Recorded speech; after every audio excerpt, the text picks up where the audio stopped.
Saudi Arabia, Dubai వీళ్ళందరూ ముందుగానే ఆలోచించారు పెట్రోల్ డీజిల్కి హార్ముజ్ జలసంధి దగ్గర దెబ్బతీస్తాను. అందుకని దానికి ఇంకొక ఆల్టర్నేటివ్ గురించి నిన్నే మాట్లాడుకున్నాం. అదే కాకుండా ఇప్పుడు సౌదీ అరేబియా తాజాగా తన షిప్మెంట్స్ అన్ని రెడ్ సీ గుండా ముందుకు తీసుకెళ్తోంది. స్ట్రైట్ ఆఫ్ హార్ముజ్ జలసంధిని పక్కన పెడుతోంది. ఏదైతే Saudi state run oil company Aramco తమ బయ్యర్స్ అందరికీ కూడా లోడ్స్ని కార్గోస్లో నింపి ఎన్బూ పోర్ట్ నుండి ఎర్ర సముద్రం ద్వారా కంటిన్యూ చేస్తుంది. 90% ఆయిల్ సరఫరా యథావిధిగా నడిచిపోతుంది. ఓ పక్కన ఇరాన్ బాంబు దాడులే చేసిన, మిస్సైల్ దాడులే చేసిన జాగ్రత్తగా తీసుకెళ్ళిపోతుంది.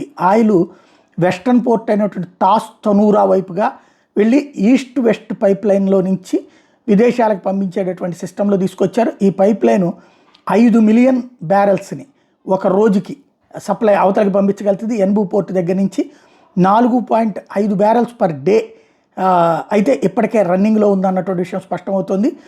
ఈజిప్ట్ తాజాగా సౌదీ అరేబియా ఆయిల్ని అట్టించి పైప్ లైన్స్ ద్వారా అమ్మడానికి మరొక వైపు రెడీ అవుతున్నటువంటి సిచ్యుయేషన్.